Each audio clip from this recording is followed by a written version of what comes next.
Good morning, good evening, good afternoon. Hello, everyone. My name is Olya Abasolo-Avchinnikova. I'm an Olympian and the Education Manager at the International Testing Agency. Welcome to the July edition of the ITA Monthly Webinars for 2021.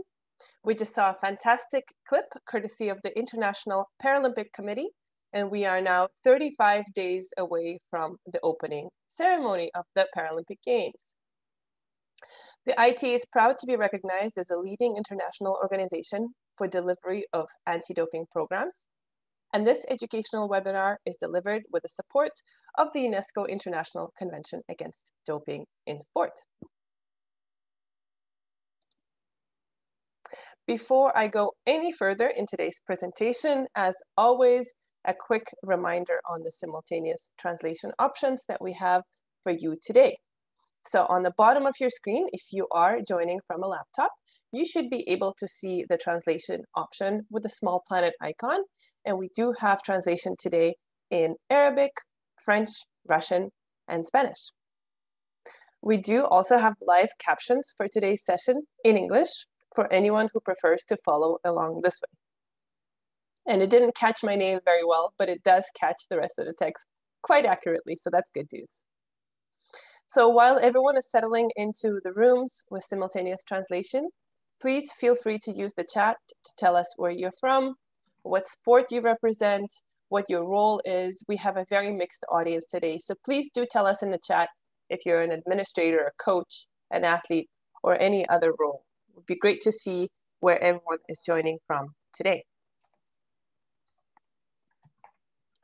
I will also mention that we do have both the comments and the Q&A, so you can write any comments and tell us where you're from in that chat section, and any questions can be put in the Q&A. So you can already see an anti-doping advisor from Romania joining. Looking forward to see where everyone else is from. Hello, Estonia as well. As one last bit of an introduction, we do have an official presenting partner for the webinar series, and that is Informed Sport. Informed Sport is a global certification program that ensures that supplements used in sport are not contaminated with substances that appear on the prohibited list. So in this lead up to the Paralympic Games, if you as an athlete or any of your athletes are taking supplements, make sure you do check them using sport.wetestoutrust.com. So I think we're all set and everyone's in the right language channel, so let's get started. This is session 7 of a 12-part year-long series that are free and publicly available to anyone who is interested in joining. And as we count down to Tokyo, this session is both informational and educational, or at least we hope. So I can see many of you writing now in the chat. Thank you so much. Warmest greetings from Turkmenistan, an IDCO from Singapore, a Taekwondo coach from Tunisia. I can see powerlifting represented, Mexico Taekwondo, Indian Muay Thai Federation, and we have somebody from the USA, Richard, hello, Argentina, Turkmenistan again. Thank you so much to everyone who is joining us again. All right, so today we will be discussing different aspects of the Tokyo 2020 Paralympic Anti-Doping Program, but we also will speak a lot about accessible testing in general. So helping us tackle these important topics are 3 experts whom I have the pleasure of introducing now. So you should see them appear on your screens in the video boxes, and I will introduce first James Sclater, the Anti-Doping Director of the International Paralympic Committee. James has close to 20 years of experience in anti-doping, starting by managing testing at the Canadian Centre for Ethics in Sport, which is the Canadian NATO. In subsequent years, he managed testing programs for many international federations and major event organizers, and that includes World Athletics and the Rio 2016 Olympics and Paralympics. In 2018, James was named as the first director of the newly created IPC Anti-Doping Department. James has been heavily involved in the international anti-doping movement in many roles, including the original ADAMS development team. Many of you should know what ADAMS is. training the first doping control officers in the English-speaking Caribbean, the IPC Anti-Doping Committee, WADA outreach teams, and he's currently the member of the WADA Strategic Testing Expert Group. Hello, James. Good afternoon. Hi, everyone. Thank you for being here. Don't blame all of Adams on me, though. We were just making jokes about Adams. I said, are you sure you want this in your bio? Probably not. It's a great software. We all use it. We all need it for anti-doping. All right, we'll hear from James first, but I do want to introduce the rest of our panelists. So next, I will introduce Richard Driscoll. Richard has been a doping control officer for 30 years, and he is currently the member of the European Athletics Medical and Anti-Doping Commission. He's also the doping control delegate at World and European Athletics Championships and DCO advisor to UK anti-doping. He has worked at the 2010 Winter Vancouver Olympic Games, Glasgow and Manchester Commonwealth Games, and he was the head doping control station manager in London at the 2012 Olympic and Paralympic Games. He has contributed to anti-doping programs in countries including Kuwait, Saudi Arabia, Thailand, the Maldives, Brunei, Indonesia, and Kazakhstan. In 2016, Richard was awarded an MBE, being recognized as a member of the Order of the British Empire for services in anti-doping in sports. Hello, Richard. Hi, Ollie. Lovely to see you. Hello, everybody. Great to see you as well. And I hope you got to travel to all these countries where you train DCOs. I'm very lucky. Yes, it was a fabulous experience. Indeed. Excellent. So my last introduction relates to Tony Walby, as always. Athlete perspective is key when it comes to any anti-doping topic. And as you know, we have an athlete guest on every webinar. So Tony Walby is a judoka, having represented Canada at the 2012 and 2016 Paralympic Games. Taking up judo at the age of 7, Tony fought alongside sighted athletes into his mid-30s. For 16 years, he was a member of the National Able-Bodied Judo team and earned the title of National Heavyweight Champion in his last year of competition. Tony retired from able-bodied sport at the age of 35. Around the same time, he was declared legally blind. As a 12-time senior national medalist in sighted judo, Tony, of course, quickly excelled in visually impaired judo, taking 2 gold medals at the 2010 Pan American Championships. After retiring from competitive judo, Tony was elected chair of the Canadian Paralympic Committee Athletes Council, and he joined the board of directors of CCS Canada, once again, the Canadian NATO. Good morning, Tony. How are you? Good morning. I'm doing very good, thank you. That's a little early here in Canada. It's morning time. I'm joining from Canada as well, so we were up bright and early to start the session for all of you. Excellent. So with the introductions being done, let's quickly take a look at today's agenda before we go into our first section for today. We will start with the presentation from James on the IPC Doping Control Guide for testing athletes in parasport. We will then speak to Richard about the doping control process, more specifically around modifications to the process and athlete rights. Since we have such a diverse audience today, we'll tackle this topic from both the perspective of the athletes and their support personnel, but also from the perspective of anti-doping organizations. And some of you are doping control officers, so we hope that this is valuable for you as well. In the final part of our webinar, I will be speaking to Tony, who will offer his athlete perspective on testing in particular, but also on anti-doping in general. And the webinar is quite interactive. You have, again, the option to use the chat to send us a message, and many of you have already done that. I can see Brazil joining, Hungary, World Baseball Softball Confederation. We have a hello from Afghanistan, Chinese Taipei, so thank you everyone for joining.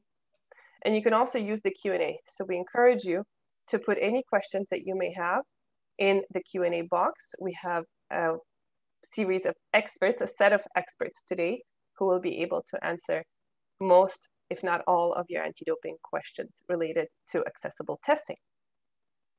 And we have also prepared questions for you, for our audience. We want to make sure that you stay engaged and you participate in the session. So we've prepared a few light and easy questions for the purpose of the session. And on that note, we can test these out. So you can see on the screen the registration numbers and where people are joining us from. That's the breakdown. A good representation from administrators and coaches, educators, medical personnel, but also in the other category, we have DCOs, technical officials, referees, even students. So a big mix of different participants, but let's see what your plan is for Tokyo. So you should see a question appear on your screen. It should come up in the next few seconds. And the question is whether Tokyo 2020 will be your first Paralympic Games in any capacity. So I'm not, oh, there you go. So it's up on your screen. And the three options are, yes, this will be my first Paralympic Games experience. No, I've been at a Paralympic Games before. There's an extra N in there, but that's okay, a little typo. I'm supporting and cheering from home is the third option. So many of us, of course, given the current global situation, are supporting and cheering from home, ourselves included, myself included. So let's give it a couple of more seconds to see what everyone's plan for August is.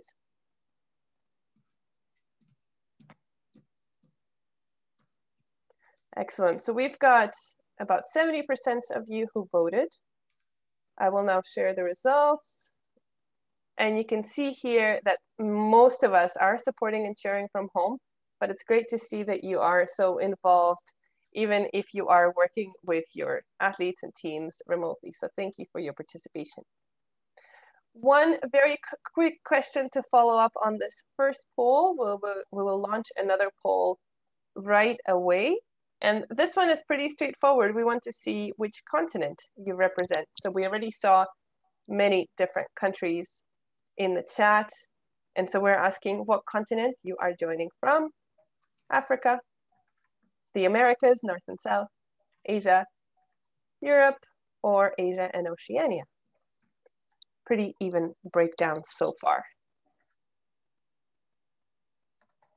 So just close to 80% of you voted. Everyone seems to be participating, so thank you for this. And let's see the results. We have a very even breakdown between the Americas, Asia, and Europe.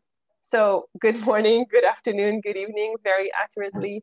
We're all on different time zones. Thank you all for joining. Okay, with this warm-up out of our way, thank you again for participating. Let's dive right in and welcome James back to the screen. On July 15th, the IPC published the Doping Control Guide for testing athletes in parasport. The IPC guide includes tips on how to engage with athletes with a disability, information about the types of impairments within parasport, and advice on how to manage sample collection process when modifications are required. James, I now give the floor to you to introduce this guide and to speak about the Tokyo 2020 Paralympic Games anti-doping program. So thank you once again. Thank you very much, and thank you very much for the invitation to present today.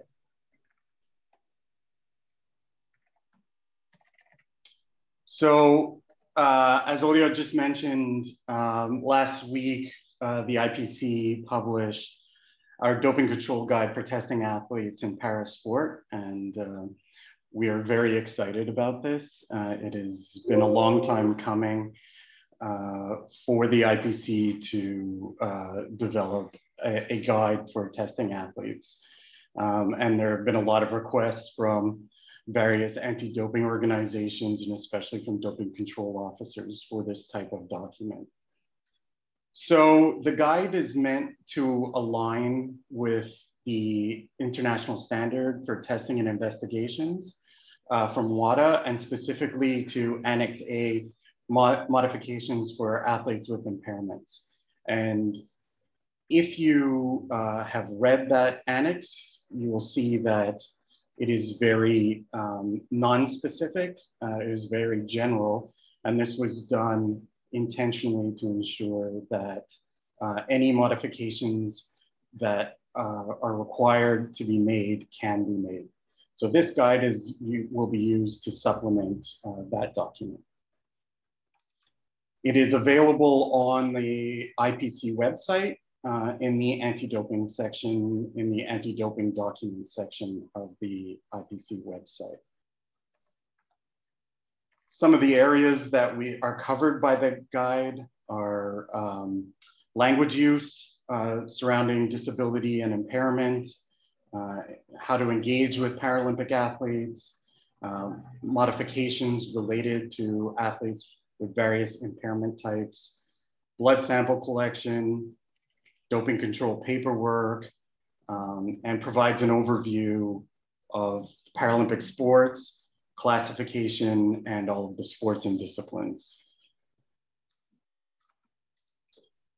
So the first part, and the part that I believe is the most important, is engaging. The first part that I want to speak about is engaging with Paralympic athletes. So when a doping control officer is going to test an athlete with a disability, oftentimes they're not quite sure what they're about to get into, and there may be some trepidation. So we feel that this is the most important section of the guide. And our message to doping control officers is that the athlete being tested will almost always know what they need to do to provide a sample. They know their abilities and they know their limitations.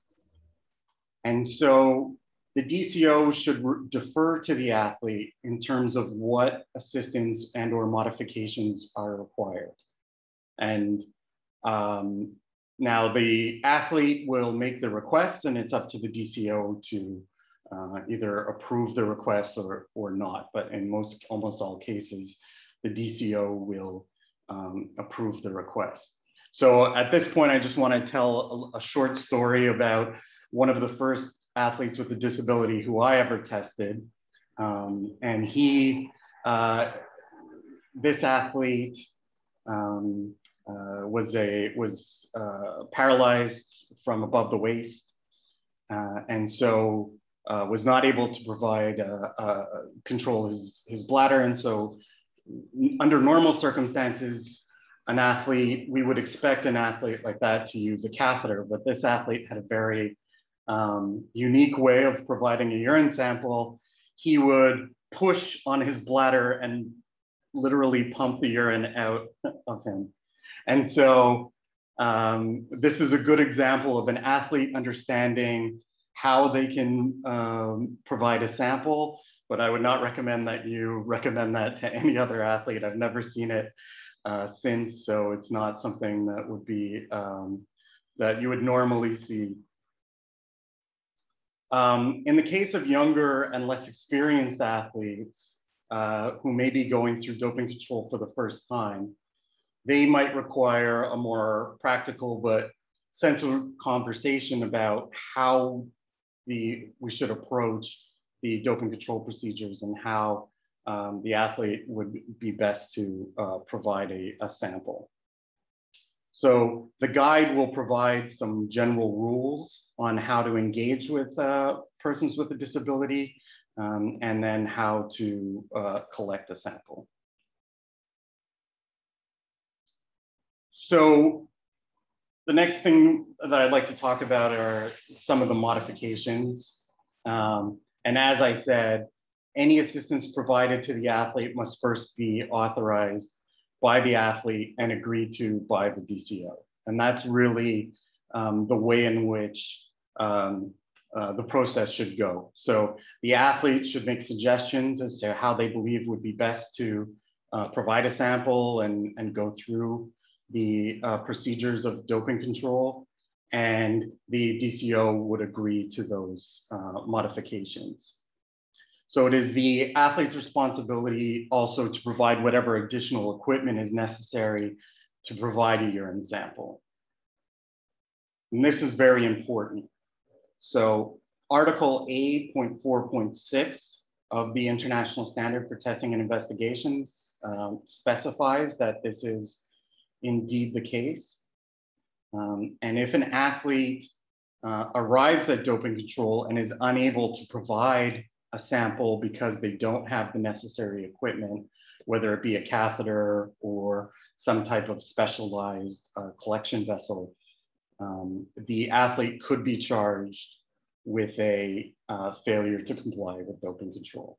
And this has happened. In 2020, the IPC did charge an athlete with an anti-doping rule violation for a failure to comply.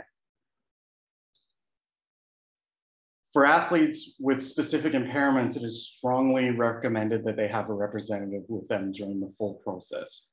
And so some of the athletes that would be covered by this are athletes with a vision impairment, athletes with an intellectual impairment, athletes who are not able in any way to manipulate the equipment that is necessary to go through the process. We would say that a representative is very much needed for them. And the athlete should feel like they can delay doping control until they have the representative available for them. However, saying that if an athlete declines to have a representative, this will not invalidate the test. So a test can move forward even if an athlete does not have a representative.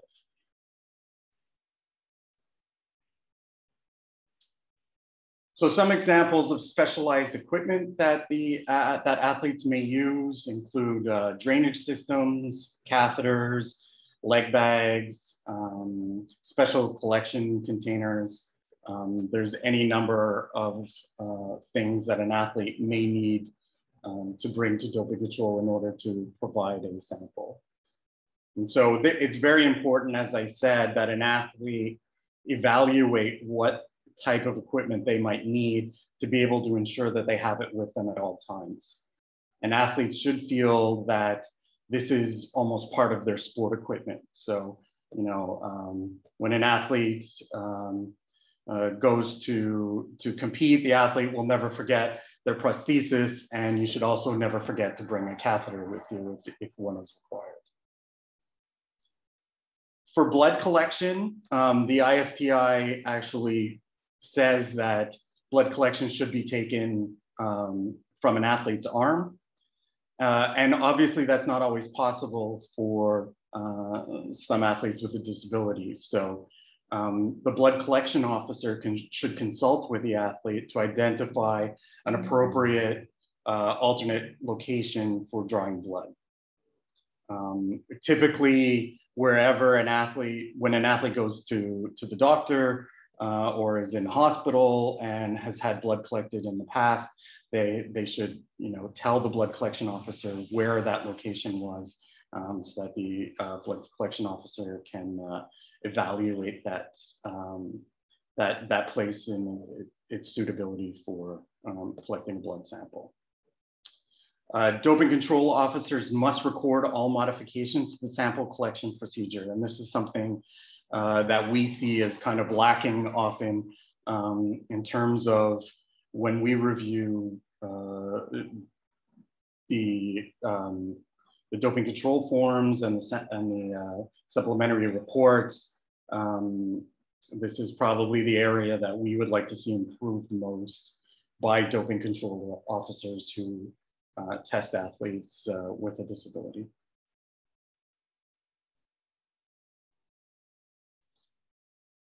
So on this page here, for anyone with a vision impairment, it is an example of a sport overview within the guide. And so we have all of the sports that compete in the Paralympic Games are listed at the end of the guide.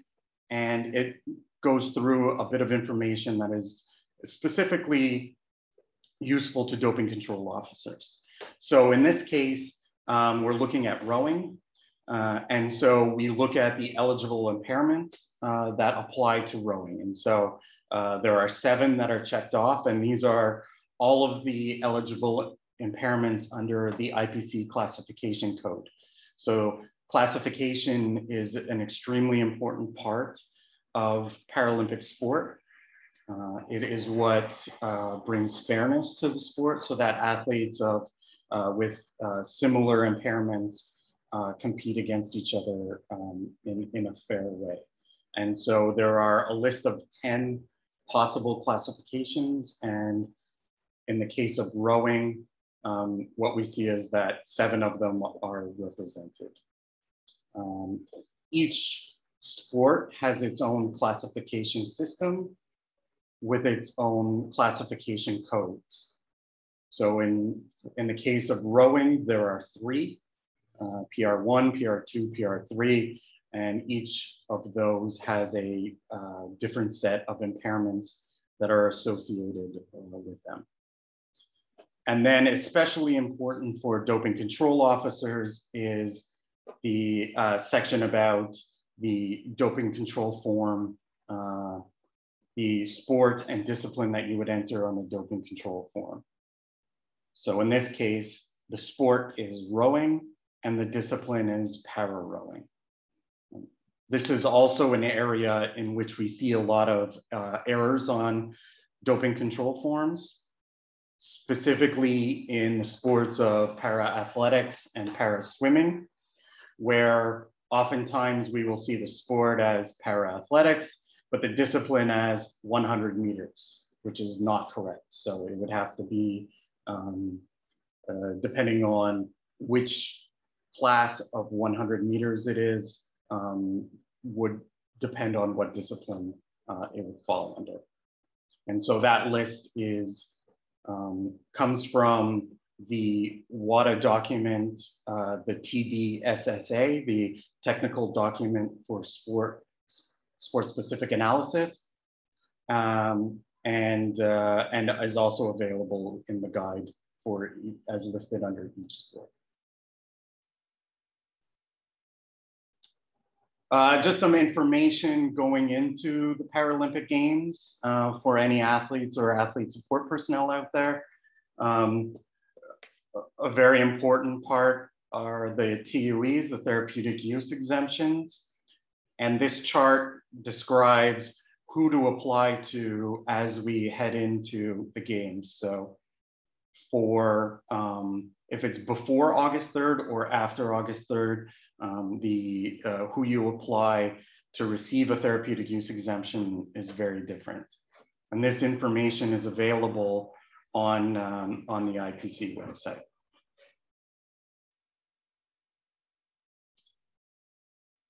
For games time whereabouts, we remind athletes that are in a registered testing pool, whether it is in the IPC, IF, or NADO registered testing pool, that they have to continue to provide accurate and detailed whereabouts during the games.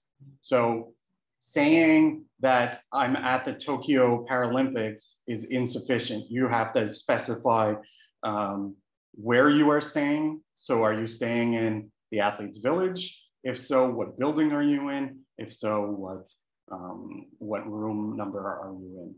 So that is very important to update that information even while you're at the games.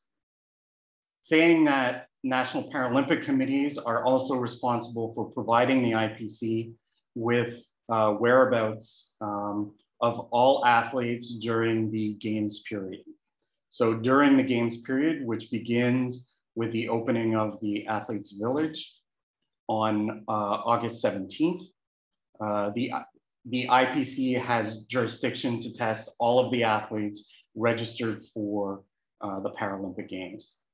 And we need to know where all of the athletes are between August 17th and September 6th, or September 5th, when the closing ceremonies are. So finally, we have collated all of the information regarding Tokyo 2020 onto one webpage. So you can find a lot of information on that page in the anti-doping section of the IPC website. We would encourage athletes and athlete support personnel to go to the WADA ADEL website, the WADA education website, and take the Tokyo 2020 Paralympic Anti-Doping Education course. So we worked with WADA to develop this course, and there is one for the Olympics and one for the Paralympics. And of course, we would suggest that everybody involved in Paralympic sport take the course on the ADEL website. So the course was designed to ensure that athletes and coaches and other support personnel are informed in advance of the anti-doping program at the 2020 Paralympic Games. While the course is not mandatory, the IPC is encouraging all athletes and support personnel to complete it. And so on our there's a link on our anti-doping webpage, the Tokyo 2020 anti-doping webpage, to that education site. And as well, we have other information, including the Tokyo 2020 anti-doping guide, the IPC anti-doping code, which includes the rules for the games time rules for Tokyo 2020, key dates around TUEs, testing. As well, we have some education resources that were produced by the Japanese anti-doping agency for Tokyo. And we would encourage athletes to look at those as well. We have the therapeutic use exemption information, and as well, there is a link to WADA's Speak Up whistleblower site. So I believe that is it for me. I'll pass it back over to Julia. Thank you, everyone. Thank you, James. And if you want to stay with me for a second, there's just two quick questions that I wanted to discuss with you that come up quite often for both Olympic and Paralympic programs as well. So we often get asked how many times an athlete will be tested. So maybe you can address that part. And we also often get asked the question about the vaccines and where the guidance comes from. So if you have any insight, we have some key language on the screen, but would love to hear your perspective as well. Sure. So I'll tackle the COVID vaccine question. I took part in WADA's COVID anti-doping webinar as well. I was kind of the sport representative on it. And so from all of the information that we have, it is not possible to test positive because of a COVID vaccine. And our suggestion is that all athletes should be vaccinated if they can. There are some reasons not to be vaccinated, and specifically within the Paralympic Games community, there are some athletes that may be immunosuppressed, and so vaccination is not possible. But for everyone where vaccination is possible, we do recommend that athletes are vaccinated prior to the games. And if any athlete wishes to be vaccinated and is not, there is a possibility through their National Paralympic Committee to get assistance to being vaccinated. So anyone who's not vaccinated should look into that possibility. How many times an athlete can be tested during the Paralympic Games? Unlimited. Obviously, we have a limited number of tests, and so the IPC will endeavor to maximize that number of tests that we can collect both during the games and in the lead up to the games. But athletes should expect and could expect to be tested multiple times, both by their national anti-doping organization, perhaps by their international federation, whether it be the IPC or one of the other parasport IFs, or at the games by the IPC by Tokyo 2020 anti-doping. So, and at the games, you can expect to be tested as well, out of competition or in competition, any number of times. Thanks, James. And for those viewing the slides, apologies, there is a small typo. This is a copy-paste error. Those of you who joined us last month, we showed these exact same questions because they come up all the time as we spoke about the Olympic program. So the questions are, of course, applicable to the Paralympic program. So it should say Paralympic Games for the second question there. Absolutely. I will just say that for both games, the answer is the same. Exactly. Excellent. Well, thank you, James. James will be back for the Q&A. So if you do have any questions, please send them our way so we can address them live with the audience at the end. But again, thank you very much. And we hope this was informative for both the athletes and the doping control officers and all other members of the global sport community. So it's now my pleasure to welcome back Richard to talk about all things doping control. So we will run this session as a Q&A, and I have prepared a few questions that I will address with Richard in the next 15 or so minutes. And I've also prepared the supporting slides for anyone who prefers to view these answers as we have this discussion with Richard. So perhaps, Richard, we can start very broadly here and speak about athletes' rights in general during doping control, as well as their responsibilities. And these apply, of course, to all sports, to all countries, to all athletes. So it's important for us to start here, and then we can zoom in on accessibility and modifications. So do you want to start by speaking to the points on this slide, perhaps? Absolutely. So all athletes, when they undergo doping control, wherever they are, have rights and responsibilities. And I think it's really important that athletes know what their rights and responsibilities are. So they always have the right to have a representative and an interpreter with them, if needed. They also have a right to have any questions answered. So if they have a question about the process, they can ask any questions about the process as they go along. But obviously, it's also important that they have a right to see the identification of any doping control personnel that are interacting with them to make sure that they are authorized to do that role that day. I think the key thing, though, particularly for this subject, is that athletes have the right to request a modification to the process to allow them to complete anti-doping in accordance with all of the rules and regulations. If they have any comments or concerns about the process, they have the right to document those on the doping control paperwork during the process.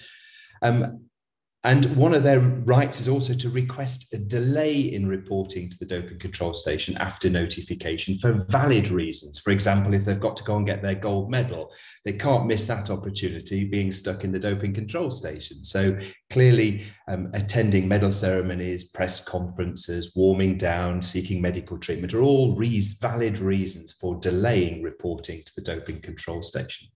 But without one of those valid reasons, one of their responsibilities is to report to the doping control station immediately.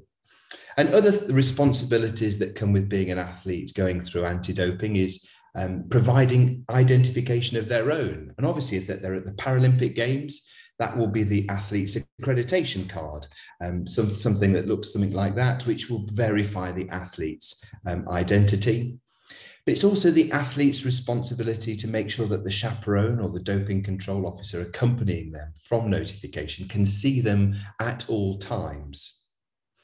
And lastly, but really importantly, and as James mentioned before, it's the athlete's responsibility to comply with the sample collection procedures. Otherwise, that may be deemed as an anti-doping rule violation. So having all the equipment needed is one of their responsibilities. So that's just a quick summary of all the rights and responsibilities. And doping control officers will know all of those, but it's really important athletes know those too.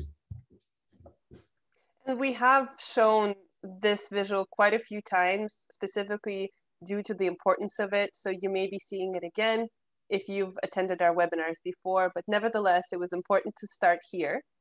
And then looking at modifications to the doping control process specifically, that's quite a wide term, isn't it? So what would be considered then a valid modification? And James talked about it a little bit, but maybe we can continue this conversation. Absolutely. And I think athletes can request a modification to allow them to do the process. And there really is, it's a very, very broad term, and it's almost impossible to define what all the modifications would be. But it's easy to summarize perhaps that, if somebody has problems with dexterity and handling the equipment, then somebody else can do that on their behalf. And I think this is really important from an athlete's perspective, is to decide, if you know what the process is going to involve, think about who you would like to provide that assistance on your behalf, and make sure that person's available should you be tested. Now, at the Paralympic Games, that person will need to be somebody who has accreditation to be able to get to the doping control station. But if you're being tested at home, so because maybe you're part of an international or national registered testing pool, make sure that when you provide your whereabouts, that the person that you would want to provide any assistance you need is also available, so that when the DCO arrives, then you've got both of you can help get the process underway. But other things, for example, if you needed a larger sample collection vessel, make sure you have one with you. They're not always provided as part of the doping control equipment, so come prepared. And as James mentioned, it's best that you take on that responsibility to make sure that you can comply with the anti-doping procedures. If you have a visual impairment, it would be useful to have somebody, your representative, reading the information you're being asked to sign or to comply with, so that you can verify that actually it's all being done properly. Now, the DCO may be able to do that for you, but it's generally better if somebody does that on your behalf, from like one of your representatives. And if an athlete has an intellectual disability, again, it's always a good idea to be accompanied by somebody the athlete chooses to come along and provide any assistance. And in the case of a visual impairment or an intellectual impairment, the athlete's representative may be able to go into the bathroom while the sample's being provided, but shouldn't be able to see the sample being provided. Any athlete that needs to catheterize or have any additional equipment to be able to provide their urine sample should make sure that they bring that equipment with them. And ideally, it should be a new piece of equipment that's sealed in tamper-evident wrapping. The DCO will make sure that the sample is provided with integrity, so they will expect to see the sample leaving the athlete's body and provided into the collection vessel. And if an athlete uses a drainage system with a leg bag, then that leg bag would need to be drained and emptied as soon as possible after notification. And then the sample can start to be collected in that leg bag. Once a sufficient volume has been provided, then the sample is collected and divided into the 2 bottles to complete the process. So I think the key message here is, for athletes, please try and know what the anti-doping process is, know where you may struggle or may need assistance with that anti-doping process, decide who's best to provide that assistance, and then talk to the DCO and say, right, when I'm tested, I need assistance at this part. And then you can say, and I would like my coach to provide that assistance, or my physio to provide that assistance. And for DCOs, I would say, don't be frightened to have a conversation with the athlete about this. Obviously, be discreet. And perhaps if you've got an athlete who's never been tested before, it might be worth taking them to the processing room to show them the equipment, talk them through the entire process. And then you can decide with the athlete what's maybe the best process to continue, what modifications are appropriate. And I think that's the key, is communication is the barrier to this. If we all work together, but the athlete needs to be at the center of this process, because they're the ones that will know how to provide their sample and complete the process in accordance with the rules. Thank you, Richard. And it seems like it's always, we're striving for balance between integrity, protecting the integrity of the sample, and making sure that we are protecting athletes' rights within the anti-doping system. And sometimes it's a fine balance to find, and may not be so easy in modifications, but in anti-doping in general, really. Absolutely. Absolutely. I think that's hit the nail on the head, is that the integrity of that urine sample is the cornerstone of anti-doping, and the DCO will make sure that that's protected. But you as an athlete, or athletes, must always make sure that they're happy with the integrity of the process too. You know, for example, did they lose sight of their urine sample before it was sealed? That would be something that I think an athlete would find concerning. A DCO won't lose sight of the urine sample until it's sealed, because that is part and parcel of the DCO's training. It's like in their DNA, if you like. Yeah, exactly. And so we started broad rights and responsibilities. Within these rights, we talked about modifications. Then the question of the day is, who decides? Who accepts modification? Is it the DCO? What does the athlete have as their rights or within their control in all this? Well, one of the athlete's rights, as we mentioned, is to request a modification. And the DCO will almost always approve a modification that allows an athlete to complete the process. A DCO will never approve a modification that causes problems with the integrity of the sample itself. So, for example, if an athlete decided, oh, I prefer to use my own A and B bottles that I've brought from home, that's probably not going to work.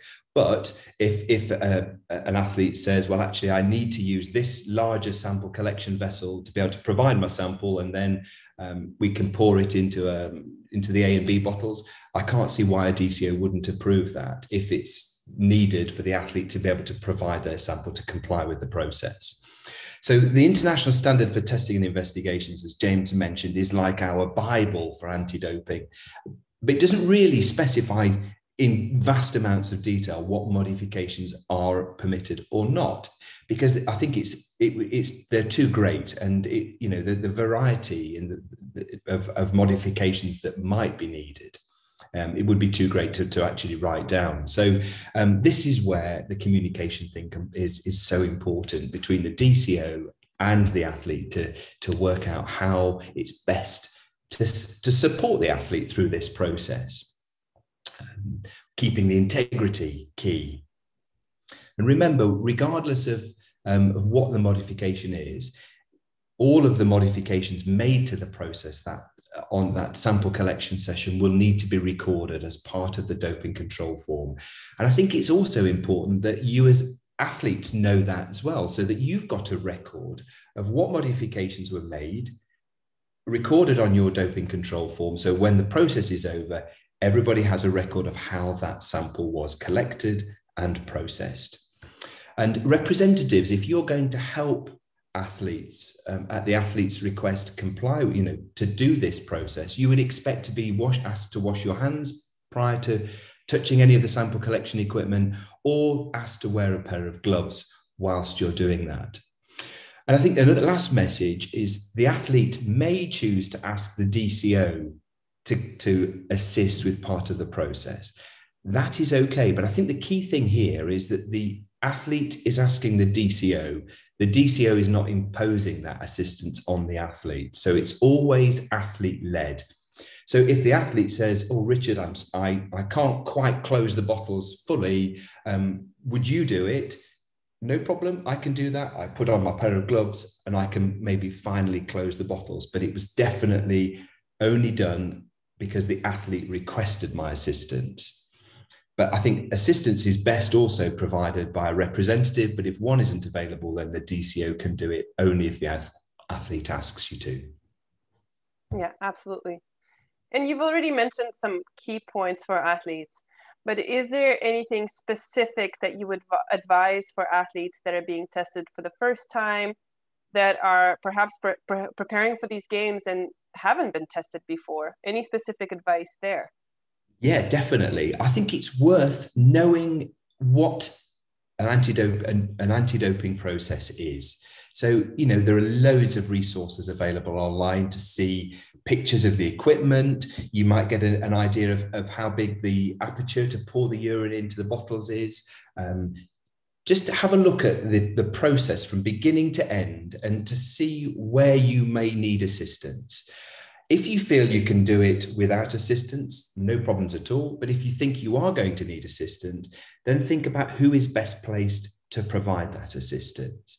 It's much better to think about it before you're tested, and then when you are tested, no problem at all. It's, I need assistance at this point, and I would like my doctor to provide that assistance, please. And then the DCO will do all they can to make sure that that assistance is provided and all documented as said. But I would say planning and preparation is key to a successful anti-doping process.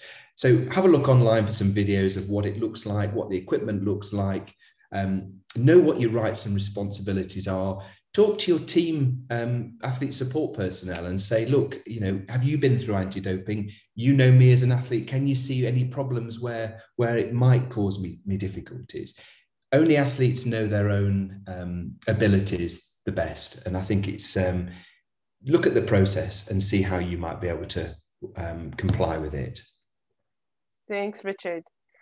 And then a follow-up question to this is around testing at major games. Now, we're almost, I guess, more fortunate in a situation of any major games because it's really the best doping control officers, the most resources that are associated with major games like the Paralympic Games next month. But is there any advice specifically around preparing for a major event like this and doping control? Well, I think, you know, the beauty of Paralympic Games is that there's lots of support everywhere. You know, there's loads of doping control officers, there's loads of chaperones. One of the challenges is that, you know, the accreditation is the key to getting anywhere in a Paralympic Games. So if you require assistance, must make sure that the person that you would like to provide that assistance is an accredited official, because if they're not an accredited official, it's unlikely they'll be able to get to the doping control station. Now, I'm sure all of your teammates and athlete support personnel will be accredited. But I would just make sure you've got a process in mind of, right, if I get drug tested, I'm going to do X, Y, and Z. I'm going to inform X, Y, and Z people, and they will provide that assistance. So I would just think of it as part of your mental rehearsal for being in sport as to what you would do if you're selected for doping control. Making a game plan beyond the field of play is the key message that we always pass on to athletes. Yes, it's important to get to the result that you wanted, but your coach may still be working with other athletes the next morning, considering their schedules as well. Are they able to stay with you late into the night if you need to go to the doping control station? All those things are perhaps worth having a chat about, looking at the schedule of the events and so on. Absolutely. Definitely good advice and good things to keep in mind. Now, of course, we can see from the chat a lot of DCOs, a lot of anti-doping administrators listening in today. So we did already mention a lot of useful tips for this audience, but anything final that you want to mention for them? Any final tips about testing athletes with modifications or anything in general? I think the best tip I would ever give a DCO when you're testing an athlete that might need a modification to the process is talk to the athlete. They know themselves better than anybody, and you know, if they've never been tested before, show them the equipment, talk them through the process, and the athlete will be able to decide how you know, how they'll be able to comply and what assistance, if any, they require. Just don't be frightened of having that conversation. That's the key thing. Excellent. Well, Richard, thank you so much. And I am sure this was extremely valuable for everybody. I can see even in some of the comments, there's one of your DCOs that you trained back in 2010 has joined and sent you a kind message. So good to see you, Malik, again. All right, Richard, we'll be back on for the Q&A in a few minutes. Let's move on now and speak to Tony. And before we move on to this discussion, we have one last poll question for you. And this is just a fun one to test the Paralympic Games knowledge. Note, it's a multiple choice, so you can select all the statements that you think are correct. And so Tony's back on with us. I will also ask you to give this question a try. So I will read it out and it should appear on the screens momentarily.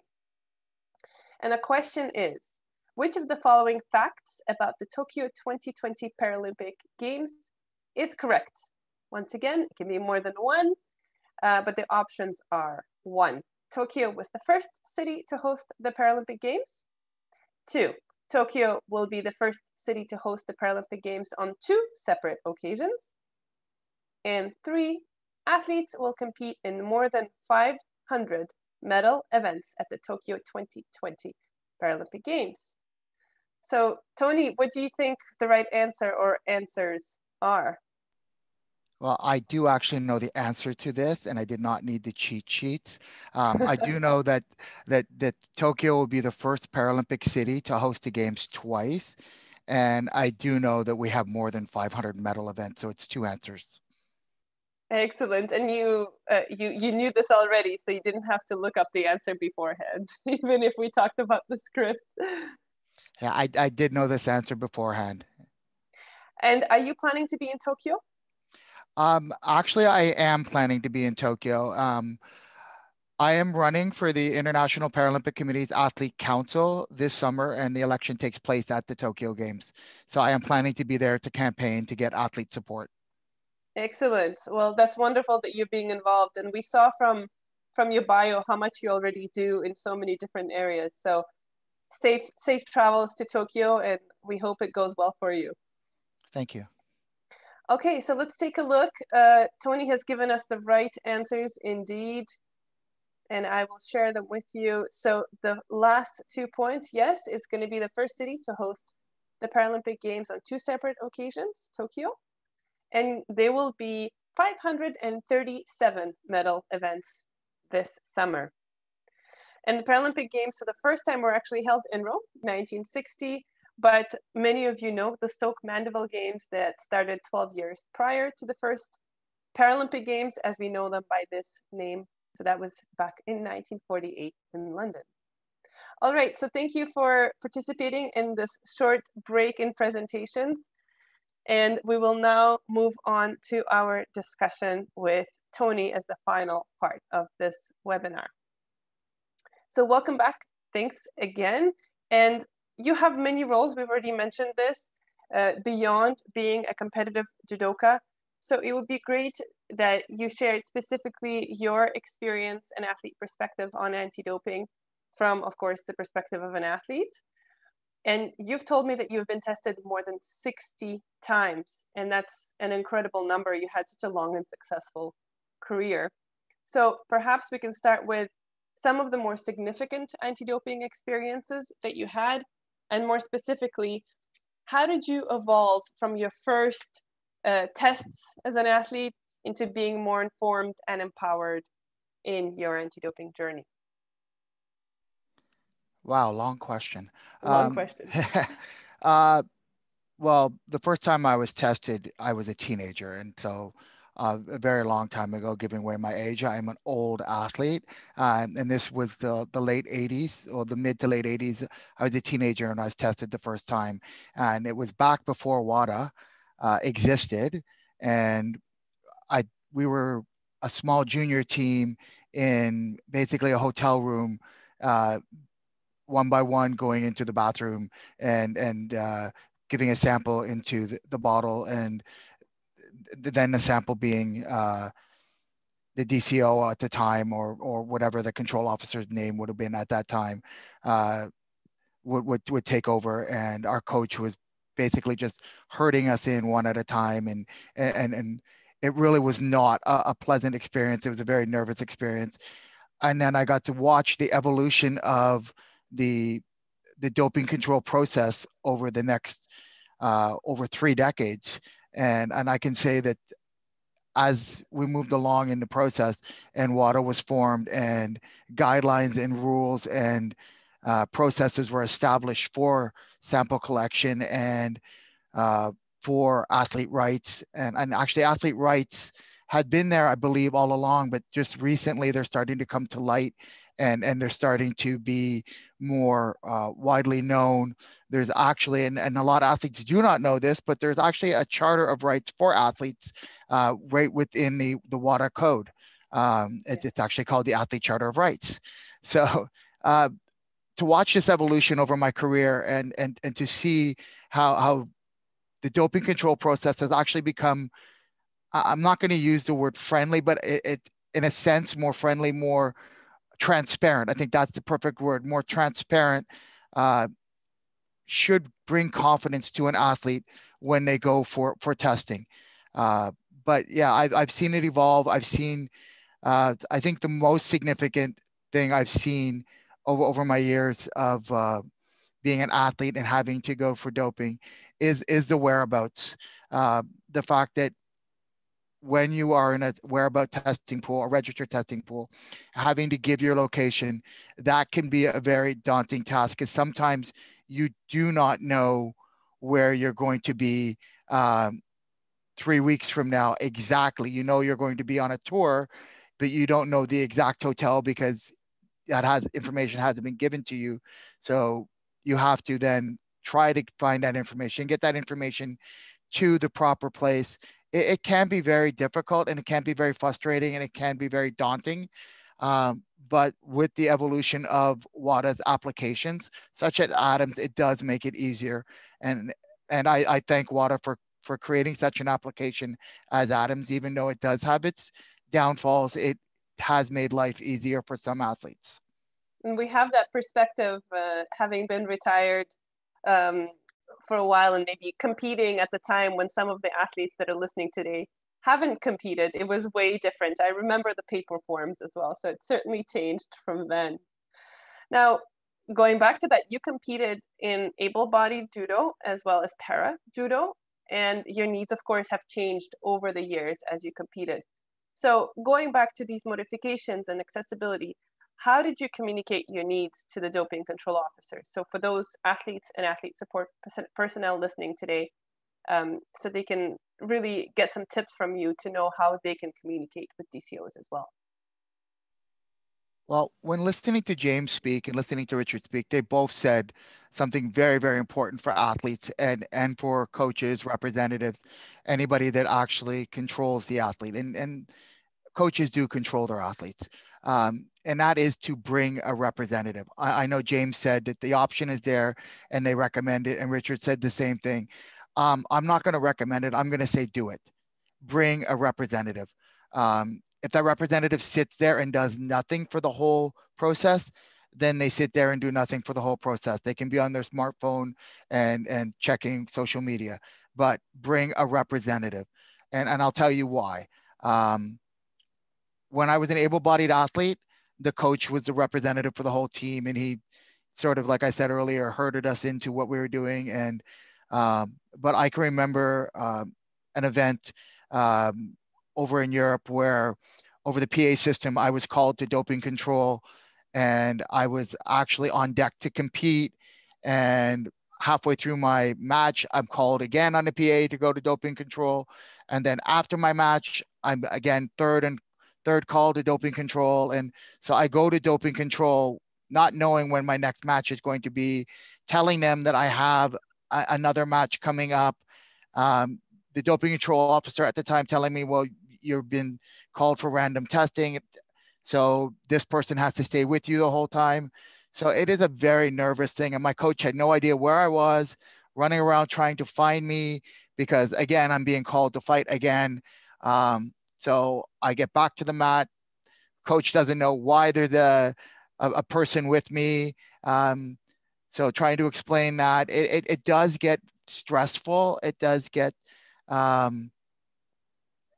it does weigh on you. But that was a very interesting event. And I finally did get to doping control. And I finally did provide my sample and the likes, but have a representative with you. And one of the big things, I guess this story will really highlight why you need a representative. So in 2015, just prior to the Toronto Pan American Games, I was tested by my NATO. And the doping control officer was really, really good. And my coach was with me as my representative. And at the end of the sample collection, and after I've sealed bottle A and I've sealed bottle B, and they're about to go into the box to be sealed, and the paperwork's being done. I've just mentioned to my coach, are the numbers on the bottles, the box, and the form all the same? And my coach said, well, I haven't checked them. And I said, well, please check them.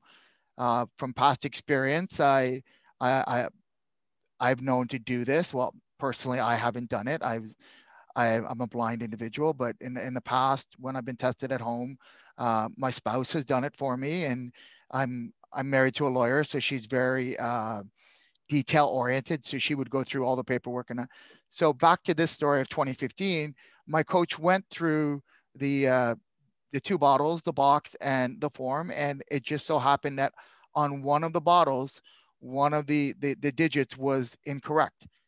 And the DCO said he has never seen this. And then another DCO who was in the room said, well, it has happened, and it's very, very rare, but it does happen. But this made me have to start the sample collection over again from the beginning.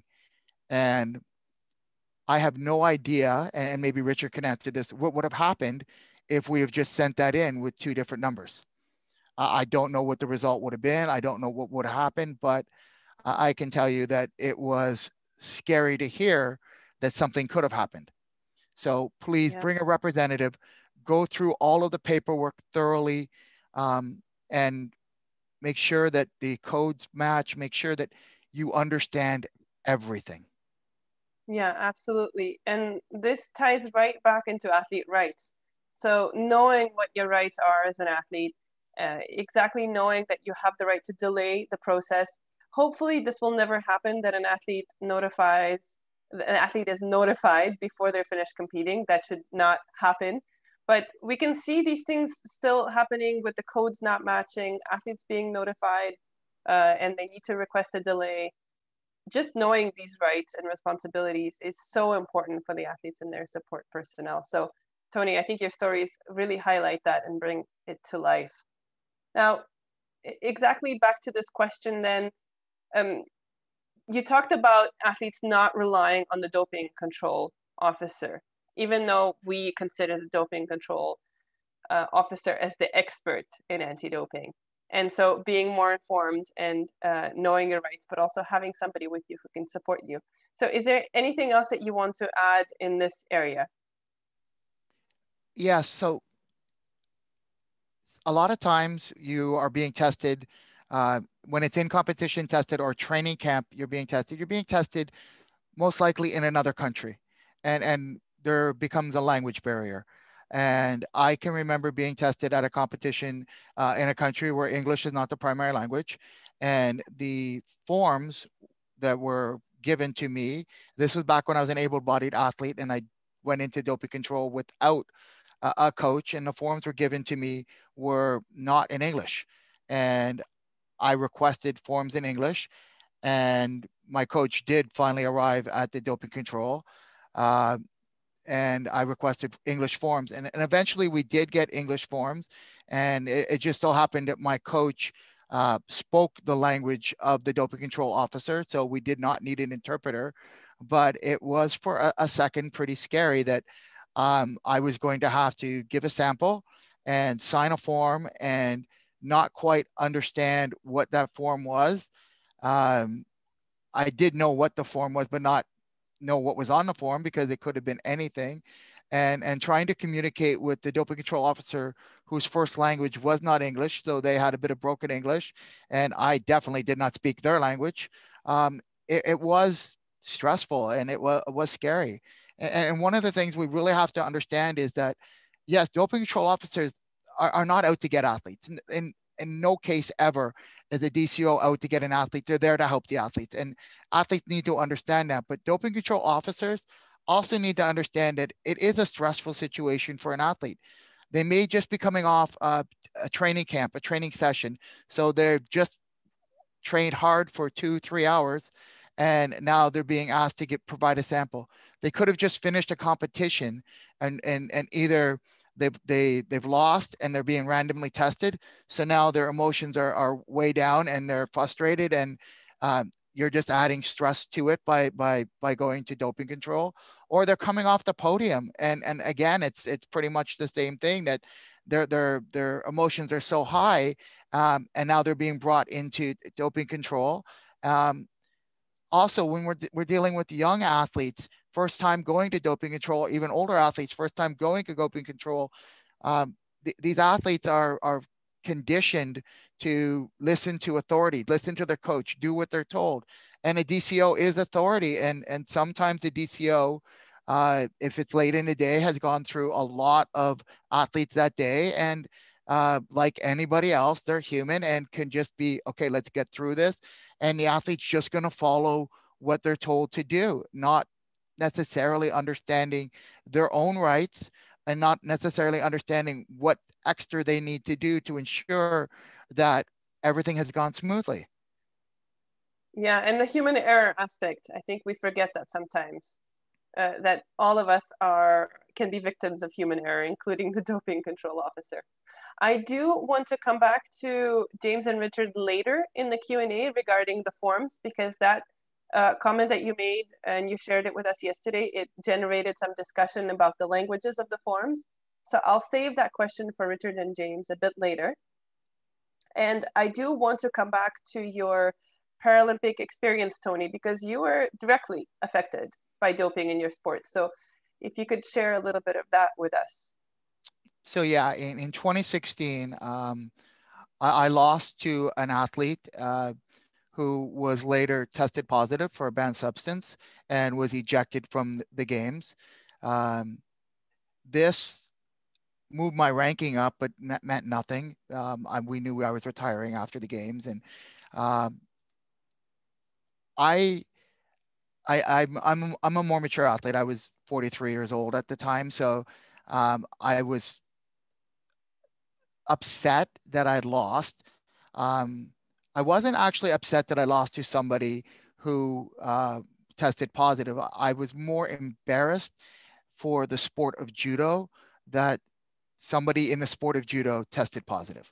And I was upset that maybe my career ended that way, but that individual lost in the next round. So it's not like he was unbeatable.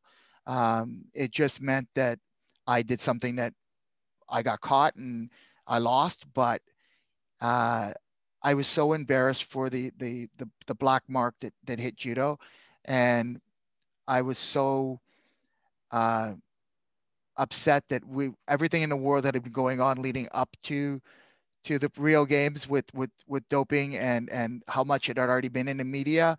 And then, of course, the person I competed against then gets caught with a doping infraction. It was like a blow to my sport and a blow to the Paralympic movement in my eyes. Yeah, it's I really appreciate you sharing the story with us, because each time we speak to an athlete, all of the time they're able to talk about a way that doping directly or indirectly has affected them. And that was the case with our panelists just last month as well. So Tony, it's difficult to hear, but I hope we are all making our change one step at a time towards making all sports fair and equal for all. And that prompted you to get more involved after your sport career. So of course you were an athlete for many years, but now you're involved in the Paralympic movement, in anti-doping, in athletes representation, athletes' rights. You're running for the IPC Athletes Council now. So many ways that you remain involved. And you mentioned that you are more knowledgeable now about the anti-doping system than when you were an athlete. So what would be your advice for those athletes that are active now to become more involved? Well, maybe not more involved. Like, yes, get more involved. I'll always push every athlete to get more involved, not just in anti-doping, but in the sporting system, because the athlete voice is what is going to power and direct the Paralympic movement. But when it comes to education and knowledge of what your rights are, what the process is, back when my career started and there was no internet, there was no direct way of finding out just what the process was unless you went and talked to a DCO officer, or unless your coach knew or administrator knew, or because there was no computer in your pocket. You did not have a smartphone. So nowadays you have the internet. The WADA code is right there. The excuse of not knowing a substance was a banned substance or a prohibited substance is not an excuse anymore, because right on the WADA website, there's a search engine. You type in the name of the substance and bang, it pops back, whether it's good, bad, or in competition or out of competition. It's all there. So athletes have all the information at their fingertips, and they need to utilize that. Like I said earlier, there's now an athlete code now, athlete charter of rights right within the WADA code that they can go and search and view and know what their rights are. And every athlete needs to go and do this. You need to go and take a few minutes and read what that charter says, understand what it says, send in questions if you have questions. There's email now that you can send emails directly to WADA for questions. James at the IPC is very accessible. You can send him an email and ask him questions about the code or about the new IPC guide. The internet is right there. Google is right there. You can find all of this information now, and it doesn't take long to find it. And after 2016, I got more involved I got more involved in the athlete voice, because I kept saying, well, this needs to change and that needs to change. And the chair of the IPC Athlete Council at the time, who was a Canadian, Todd Nicholson, said, well, if you think that needs to change, then change it. So I said, well, fine, I'll change it. So that's why I started getting involved at my national level. Yeah. But when it came to anti-doping, I started getting involved at the international and the national level because of what happened to me in Rio. And I feel every athlete should have the ability to, or the opportunity to compete against somebody who's clean. Every athlete should be clean. And again, if something needs to be done, why don't I do it? Yeah, it's great that you're so involved. And the athletes, at the very least, should be responsible for their own clean sport journey. So get informed. And if they want to be engaged, by all means, there's plenty of opportunity to now be more engaged in different areas. So thank you, Tony, for sharing this. I do have one more comment, Ali, yes, of course. So if there's any coaches online, if there's any administrators or and you athletes that are online, you must remember that anything to do with the sample process is your responsibility.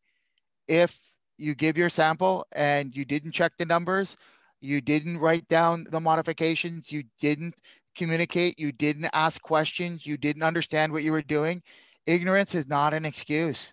You are responsible for your sample. And if something goes wrong during the sample process and you don't make note of it and you don't question it, you have nobody to blame but yourself. And you need to understand that. And coaches need to make athletes understand that sample is their responsibility. Yeah, and that's the principle of strict liability, absolutely. And you answered my question already that I had planned for you for any advice for athlete support personnel or coaches. That's really the key point here. Any final words of advice for younger athletes, those that haven't been tested before? So really the same question that I asked Richard. Yeah, bring a representative. Make sure you have somebody with you. Like I had somebody with me in my later years because I was blind and I needed somebody to check that. But in my younger years, if I knew I had the ability to bring a representative every single time, I would have, or I had the ability to delay until I had a representative, I would have ensured that I had somebody with me. And it's just because of you're going to be stressed. You're going to have a little bit of fear. Even though you're a clean athlete, it's human nature. You're going to have a little bit of, oh my God, I have to provide a sample. You're going to be stressed a little bit. You're going to have nervousness. You're going to have fear. You're going to have questions and you're going to feel intimidated to ask those questions. Bring somebody with you so A, knows what's going on, B, can prompt you to ask a few questions if you have them, if they see that you're nervous, if they see that you're quizzical about something, they can go, just ask them, or they can ask on your behalf. But have somebody with you. It will ease your tensions and it will make the process go easier for you and easier for the DCO.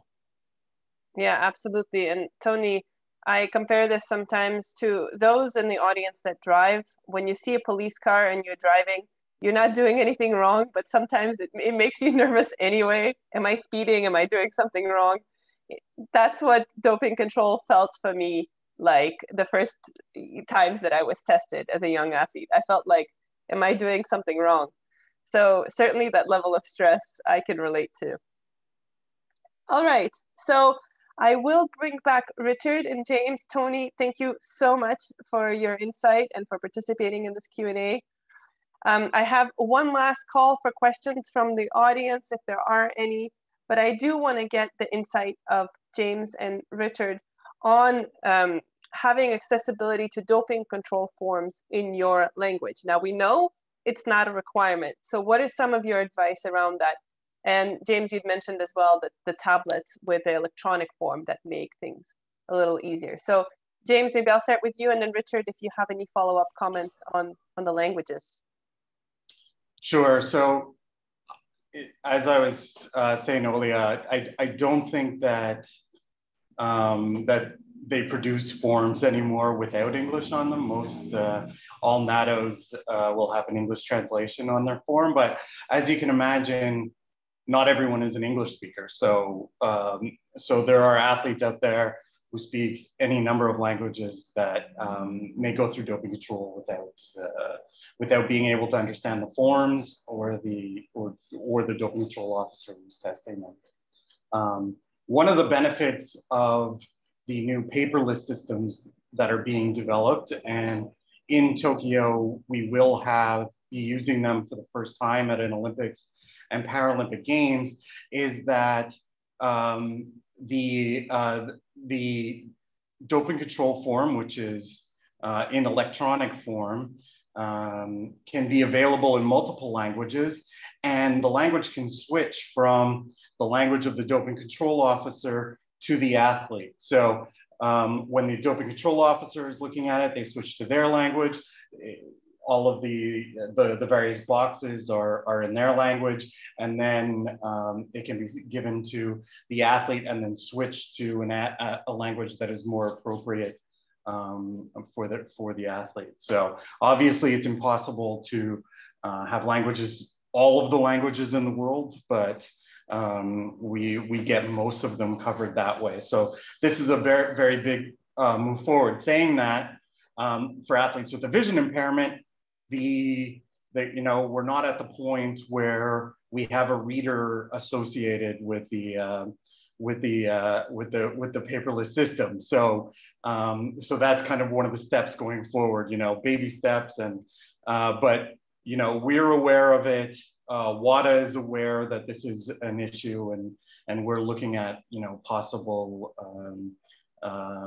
technological advances in the future so that a screen reader can be used with the paperless system. So obviously you would need a representative if you can't read the tablet, for instance. So Richard, I don't know if there's anything you've probably tested. I've tested hundreds of athletes who didn't speak the same language as me. You've probably tested thousands of athletes who don't speak the same language as you. We always manage to get it done. It's obviously is not ideal. It's a situation where, there's an athlete who is signing a form that they don't particularly understand. And so there has to be a certain trust within the system that, we're not out to get athletes, and that the athletes are protected by the system to ensure that they're being protected and that their rights are being protected. I totally agree, James. And actually, the International Standard for Testing and Investigations lists the information that must be recorded on the form. So WADA protects athletes that way a little bit as well. But I agree, it's not great asking athletes to sign a document that they don't fully understand. So I think having that representative that maybe speaks the language is really useful. And particularly, at Paralympic Games, there will even be translation services available too. So if your representative doesn't speak the language, the chances are there'll be somebody that they can call that can speak the language. But I think James is right. Technology is going to help us in the future hugely. And there's been massive strides even in the last few years in accessibility to information. So I agree. Thank you, Richard. And thank you, James. We have 4 minutes left. So James, I just have one final question to ask you. And that is around the key dates. We mentioned the TUE dates as to when to apply to the IPC or when to use the regular process. But could you quickly talk about, the in-competition date start, the testing process, how it relates to the key dates of the Paralympic Games? And I will be pulling up a slide as you speak, so apologies if your screen changes. No worries. So the first key date is August 3rd. So August 3rd is the entries deadline for the Paralympic Games. So any athlete that has been entered into the Paralympics, has been registered to the Paralympics, is required to submit their TUEs to the IPC. The IPC takes over therapeutic use exemptions as of the entry deadline. Sorry, let me repeat that because it became all with the echo. It was all complicated. Are we getting some echo there? Is that seems to be the problem? Yeah, there was for a little bit. I think it's gone now. Yeah, it's all fine now. Good, excellent. So yeah, perfect. So Go ahead. I'll repeat that in a clearer way anyways. I was rambling a bit. So the first key date is the entries deadline for the Paralympics. So any athletes registered for the games, it will be done by August 3rd. And so from August 3 onward, the IPC is responsible for therapeutic use exemptions. So any new requests have to go to the IPC, and the IPC will review any old requests to ensure that they are approved by the IPC Therapeutic Use Exemption Committee. The next key date is August 17th, which is the opening of the Athletes Village and starts the testing period for the Paralympic Games. So this is when the IPC becomes the testing authority over all athletes registered for the Paralympic Games.